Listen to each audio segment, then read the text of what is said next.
उसने जन्म तो सभी साधारण बच्चों की तरह ही लिया, लेकिन जब उसका जन्म हुआ तो उसके बाएं हाथ में खून का एक धब्बा था, जिसे देखकर उसकी माँ ने कहा था कि आगे चलकर ये भी अपने पिता की तरह एक वीर योद्धा बनेगा। उसके नाम को सुनकर मुगल सल्तनत ही नहीं बल्कि दुनिया का बड़े से बड़ा राजा भी कांपने लगता था। वो जिस भी देश से गुजरता था उस देश पर अपना कब्जा जमा लेता था और ऐसा करके उसने धरती का लगभग 22% से भी ज्यादा हिस्सा जीत लिया था। दोस्तों, हम बात कर रहे हैं इतिहास के सबसे खूंखार और निर्दयी शासक चंगेज खान की। वो कितना निर्दयी था इसका अंदाजा आप इसी बात से लगा सकते हैं कि एक बार उसके छोटे भाई ने उसकी मछली चोरी करके खा ली, जिसके बाद चंगेज खान ने अपने ही भाई को मौत के घाट उतार दिया था। दोस्तों, आज की इस वीडियो में हम आपको चंगेज खान की बर्बरता और बहादुरी के ऐसे किस्से बताने वाले हैं जिन्हें आप शायद ही जानते होंगे, इसलिए वीडियो को अंत तक जरूर देखना। और अगर आप हमारे इस चैनल पर नए हैं तो चैनल को सब्सक्राइब करके बेल नोटिफिकेशन को जरूर से ऑन कर लेना। फैक्ट रिसर्चर के एक न्यू एपिसोड में आपका स्वागत है। दोस्तों, चंगेज खान का नाम आते ही हम उसे क्रूर शासक मान लेते हैं, लेकिन बहुत ही कम लोग इस बात को जानते हैं कि चंगेज खान एक कुशल योद्धा और एक महान शासक था, जो महज 7 साल की उम्र में अपने पिता से युद्ध की बारीकियां सीखने लगा था। क्योंकि चंगेज खान जिस कबीले में रहता था उसके पिता उसी कबीले के सरदार थे, जिस कारण से उसके पिता भी युद्ध विद्या में कुशल थे। दोस्तों, चंगेज के पिता का नाम यसुगई था, जो कियात कबीले के सरदार थे, और इनकी माता का नाम होयलम था। चंगेज खान जब 10 साल का हुआ तो उसके पिता की मृत्यु हो गई और अपने पिता की मृत्यु से चंगेज खान अंदर ही अंदर टूट चुका था। लेकिन क्योंकि वो एक कबीले के सरदार का बेटा था, इसलिए उसने अपनी जिम्मेदारियां समझ ली। कबीले के सरदार का पुत्र होने के कारण उसने अपने पिता से वो सारी खूबियां सीख ली थी जो कि एक वीर योद्धा और एक महान शासक में होनी चाहिए। दोस्तों, आपको बता दें कि उसका असली नाम चंगेज खान नहीं था, लेकिन फिर भी बहुत से लोग उसके नाम में खान लगा होने से उसे एक मुस्लिम शासक समझते हैं। दोस्तों, आपको बता दें कि उसका असल नाम चंगेज खान नहीं बल्कि तैमुजिन था। तैमुजिन एक मंगोलियाई शब्द है जिसका हिंदी में अर्थ होता है लोहार। दोस्तों, चंगेज ने अपने पिता की मौत के बाद से ही अपने कबीले में अच्छा खासा प्रभाव बना लिया था, जिसके चलते उसे कगान की उपाधि दे दी गई, जो आगे चलकर खान में बदल गई। दोस्तों, आपको बता दें कि कगान का अर्थ होता है सम्राट या सरदार, और चंगेज नाम उसे तब मिला जब उसने अपने शौर्य और पराक्रम से कई कबीलों को अपने अधीन कर लिया था, और मंगोलों के साथ साथ कई कबीलों के लोग उसकी ताकत का लोहा मानकर उसकी अधीनता स्वीकार करने को मजबूर हो गए थे। और ऐसा करके उसने पूरी धरती का लगभग 3 करोड़ 30 लाख वर्ग किलोमीटर का क्षेत्र जीत लिया था, जो कि पूरी धरती का लगभग 22% हिस्सा होता है। और ऐसा करने के बाद तैमुजिन को चंगेज खान की उपाधि मिल चुकी थी, जिसका अर्थ होता है विश्व सम्राट। दोस्तों, आप सभी ने दुनिया के सबसे खूंखार तानाशाह हिटलर का नाम तो जरूर सुना होगा, और अगर चंगेज खान की तुलना हिटलर जैसे डिक्टेटर से की जाए तो वो भी कम होगी, क्योंकि हिटलर ने जितने लोगों को अपनी पूरी जिंदगी में मौत के घाट उतारा था, उससे कहीं ज्यादा लोगों का कत्ल तो चंगेज खान महज एक युद्ध में ही कर देता था। अपनी पूरी जिंदगी में 40 मिलियन यानी कि 4 करोड़ से भी ज्यादा लोगों को मौत के घाट उतारने वाले इस क्रूर शासक के आगे तो अलेक्जेंडर द ग्रेट जैसे शासक भी छोटे लगते थे। चंगेज खान और उसके सिपाही जहां से भी गुजरते थे उस क्षेत्र में ऐसी तबाही मचती थी कि इंसान तो दूर कोई जानवर तक जिंदा नहीं बचता था। हर युद्ध के बाद चंगेज और उसके योद्धा पूरे शहर को आग लगाकर तबाह कर देते थे। लेकिन सोचने वाली बात तो ये है कि चंगेज आखिर इतना क्रूर शासक कैसे बना।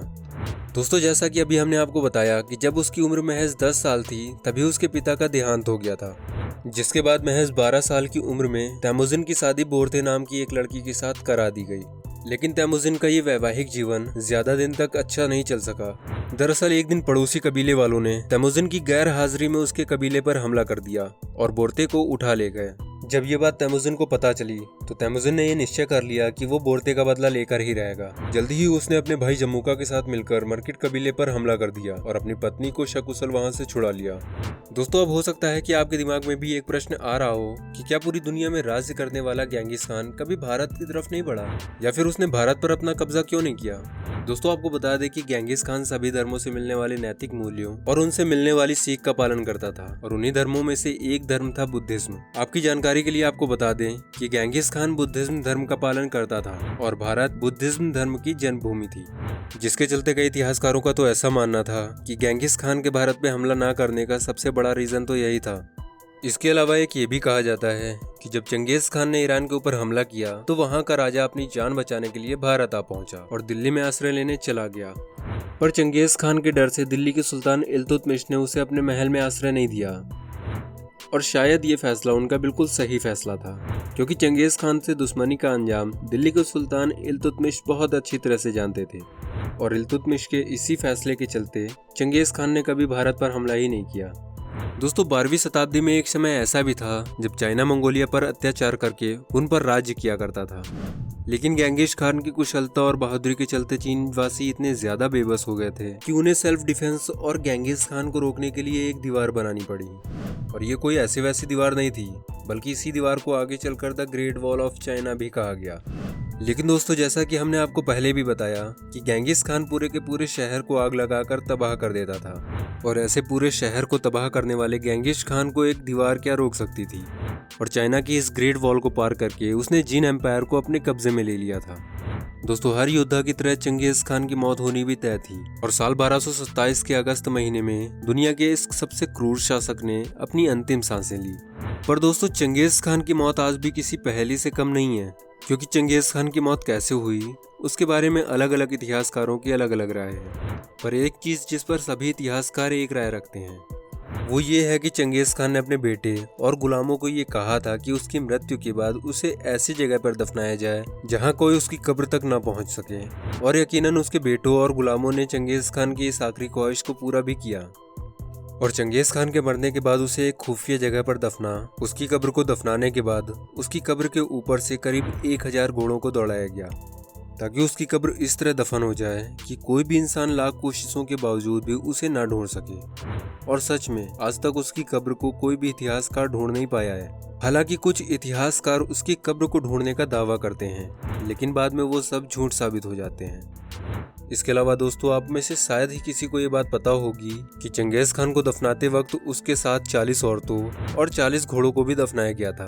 और उससे भी ज्यादा हैरानी की बात यह है कि इनको जबरन मार के दफनाया गया था, क्योंकि पहले के ज़माने में जिस तरह मिस्र के लोग मानते थे कि मरने के बाद इंसान इस दुनिया में फिर से वापस आता है, इसलिए उसकी ज़रूरी चीज़ों को उसकी ताबूत के साथ रखना ज़रूरी होता है। ठीक उसी तरह मंगोलियाई लोग भी इस अजीब परंपरा को मानते थे। इसका मतलब मंगोलियाओं को ऐसा लगता था कि मौत से लौटने के बाद चंगेज खान जब दोबारा मंगोलिया लौटेगा तो वो ठीक उसी तरह शासन करेगा जैसा वो मौत से पहले करता था। लेकिन ऐसा नहीं हो पाया। तो दोस्तों ये थी दुनिया के सबसे क्रूर शासक चंगेज खान के ऊपर हमारी छोटी सी पेशकश। वैसे दोस्तों चंगेज खान के बारे में आपकी क्या राय है, हमें कमेंट करके ज़रूर बताएं। वीडियो पसंद आई हो तो वीडियो को लाइक करके अपने दोस्तों के साथ ज़रूर शेयर करें, और ऐसी और वीडियोस के लिए इस चैनल को सब्सक्राइब करके बेल नोटिफिकेशन को ज़रूर से ऑन कर लें। वीडियो में कीमती समय देने के लिए आपका बहुत बहुत धन्यवाद।